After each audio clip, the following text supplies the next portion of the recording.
Hey guys, we are live. All right, welcome to Calm Belly TV. Today I am talking about one of the juiciest topics that I think I've ever done on Calm Belly TV.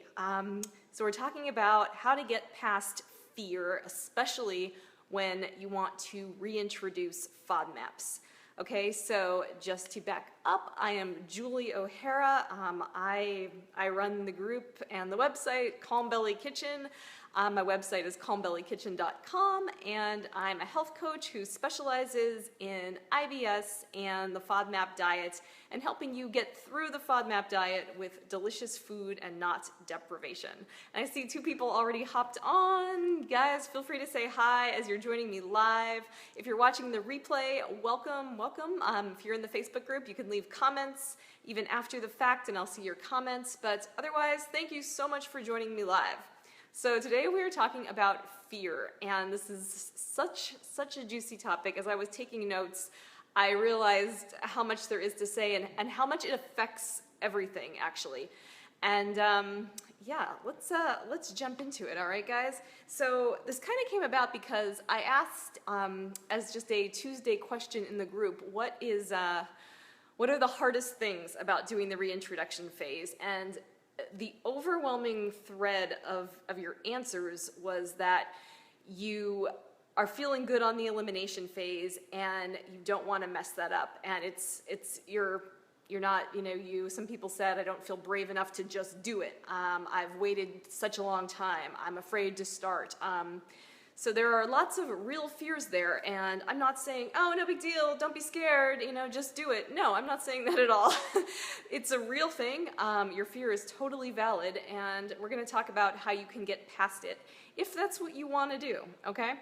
So let's talk about what you're really afraid of. It kind of helps to know your enemy, right? Hi, Kat, thanks for joining me.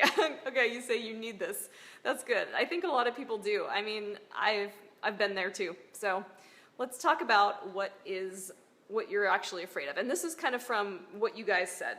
So the fear of feeling really good in the elimination phase, eliminating all FODMAPs and not wanting to mess with that, that's totally understandable. When you realize that you can kind of get rid of most of your symptoms, that's a pretty magical thing. And why would you ever want to have, whatever your IBS symptoms are, those are really different for everyone, whether they're very, very severe or just really inconvenient and really uncomfortable. It doesn't really matter. Why would you want to experience that if you don't have to? Okay, so that's a legit fear, you guys. All right, I also heard that you fear not being able to have a life. So it's like you want to do this, or you might even buy the food and have it in your fridge to test FODMAPs, but you're like, well, I have a lunch meeting tomorrow, or it's the weekend and I don't want to feel crappy over the weekend. Or, you're looking at your calendar and you're like, I have all these things.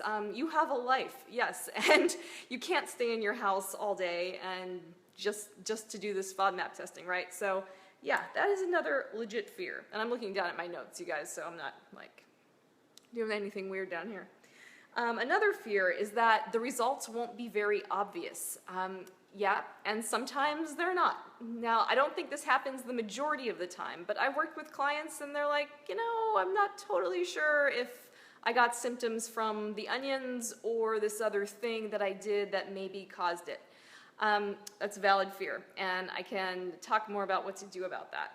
And you also fear that once you stop doing the full elimination diet, once you get out of that really restricted elimination mode, you'll start to lapse and you'll start just kind of eating whatever you want. And so not only will that mess up the reintroduction process, but it will also make you not feel so great. So those are 4 fears that, yeah, you guys, I mean, those are legit fears. You're not bad for feeling that way, okay? And I want to take 1 second to say that you are already really, really brave, okay?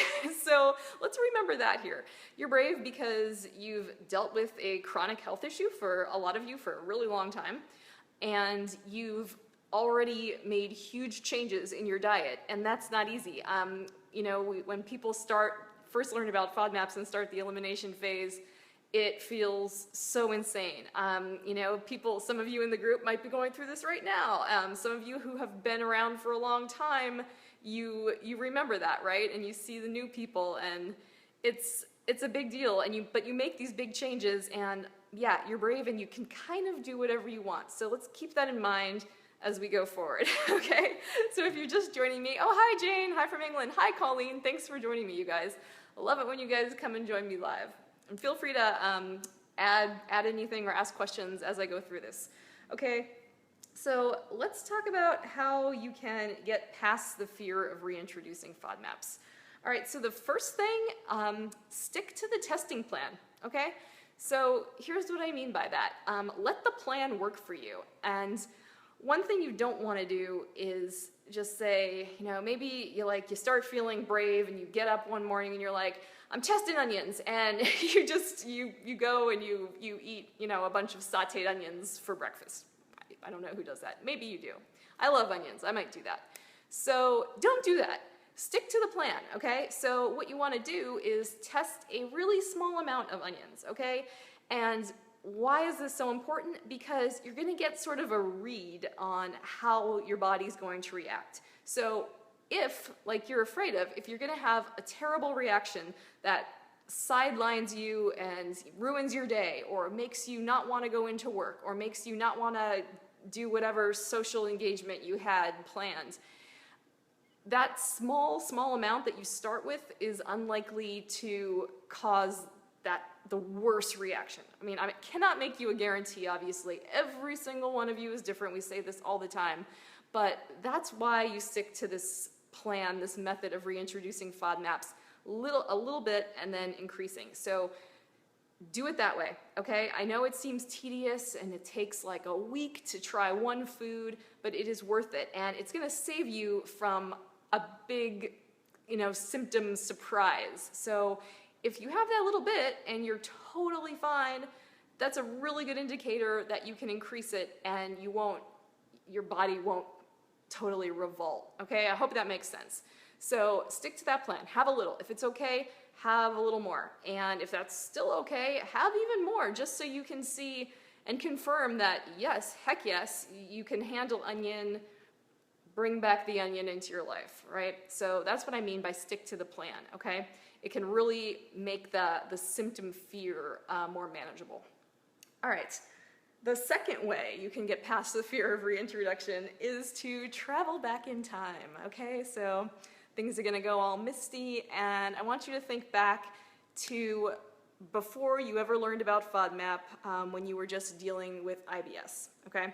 So I'm not saying that you dealt with it back then, you can deal with it again. It's not that, I'm not being as flippant as that. What I'm saying is that you know what to expect, right? And some of you have dealt with really severe symptoms, okay? Just, you know, terrible pain, or, I mean, all sorts of things, right? It's different for all of you. But back then, you had no control over it, and you didn't know what caused it, and you had FODMAPs everywhere probably, and you had other factors that influenced you. And now that you've done the FODMAP diet, you've learned how to expect, you know, what to expect from your hormonal changes, from your stress, from your sleep habits, from your exercise, from the beverages you drink. So you've learned about all these other things that influence your body, and you've learned to manage those. And remember what those symptoms were when you were just dealing with IBS before FODMAP. It's unlikely that testing FODMAPs is going to cause a whole different set of symptoms. It's very unlikely, okay? You are you, and yes, you can change and your symptoms can change, but you know what to expect, all right? So don't be afraid that it'll be completely different than before. Kind of remember what you dealt with before, and know that if you stick to the plan and you just go, you know, a little bit, little by little, that there shouldn't be these huge surprises. And if there are, that's okay too. I can't, like I said, I can't guarantee anything to anyone, because it's your body, and your body, you know, it's wild and wonderful. So just remember that you have more knowledge and you have more control than it might seem. All right. So so let's recap. The first way that you can get past fear is to stick to the reintroduction plan. Don't just, eat an onion. Just bite into an onion. Don't do that, but have a little tiny bit, get a read on how your body's gonna react. Like if you get scared by your reaction to a tiny, tiny bit, then here's what you do. You either just stop right there and say, nope, not going any further. I can tell onion's not gonna work for me, I'm done. You can make that choice. Or you can have just a little bit more, just to see, maybe just to confirm, see if you feel even worse or if you feel the same, and you can do that. So you have a lot of control and you can just kind of ease your way into it. So the second way to get past fear is to remember what it was like before FODMAP. Remember that your symptoms probably won't be different. You won't have any weird surprises compared to what your IBS was before, so you know what to expect and you can sort of prepare for that. Okay, number 3, the third way to get past the fear of reintroducing FODMAPs.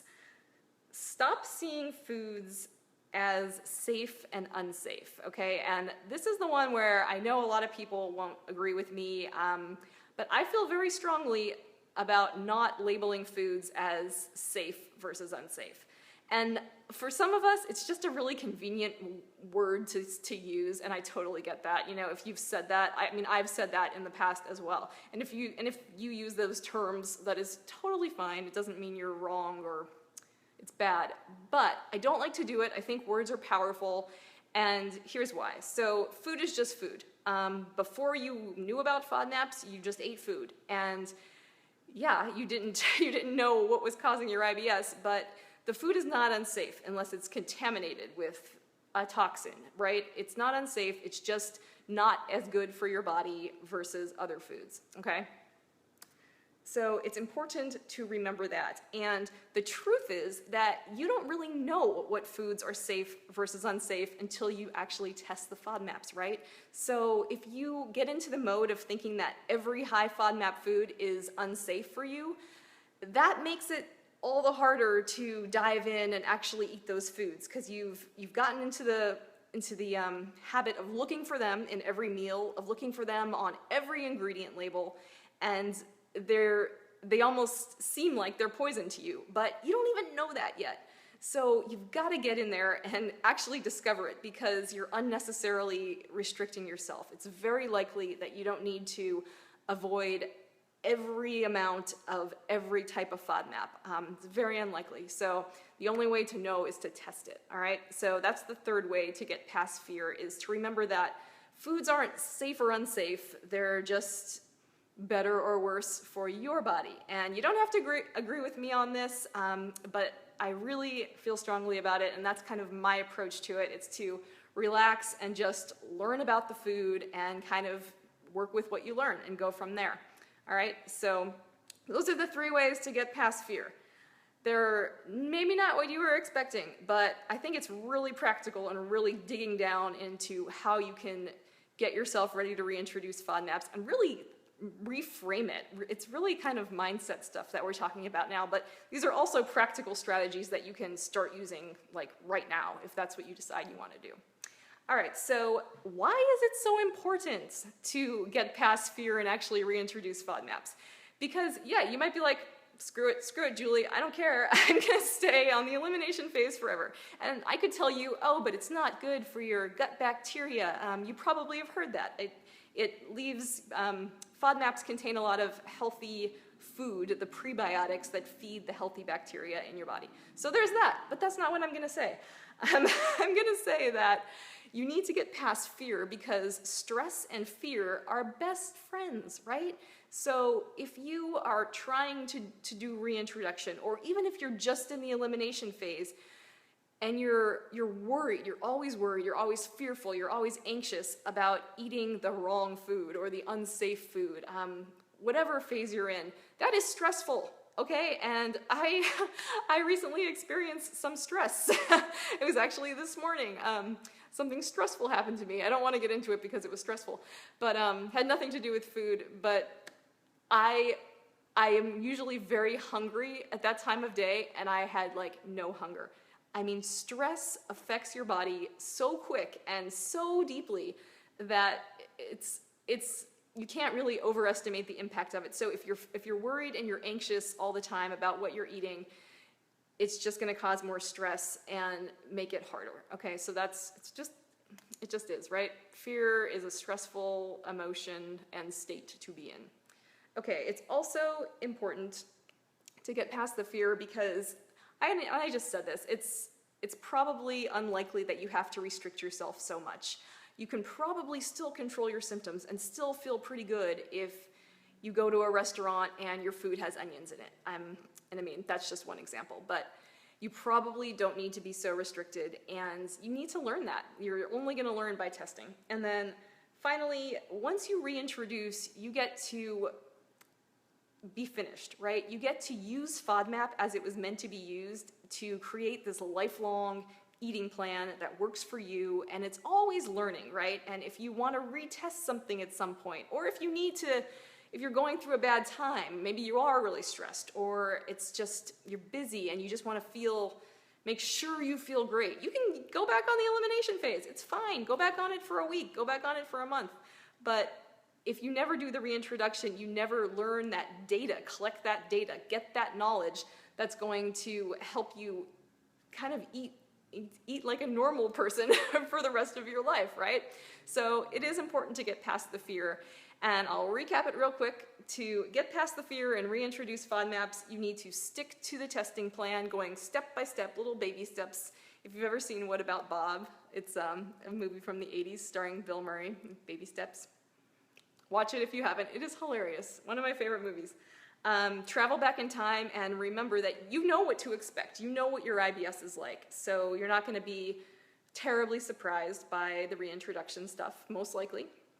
And the third way to get past fear is to not view foods as safe or unsafe.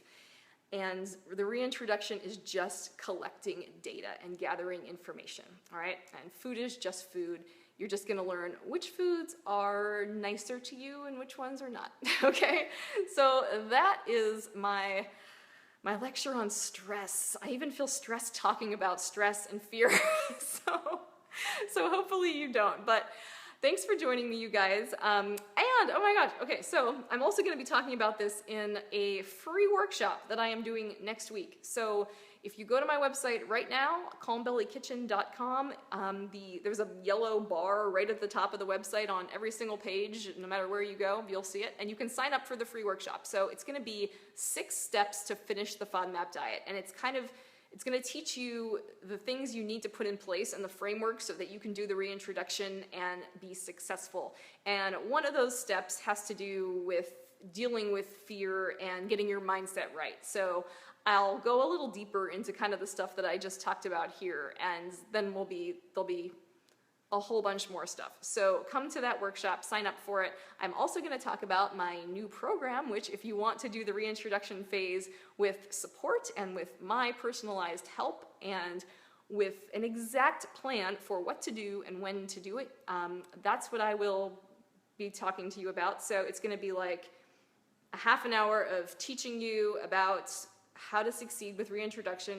Even if you're not interested in doing my program, you will learn a lot on this workshop. I want to bring you value that you can use right away, even if you don't want to sign up for my program.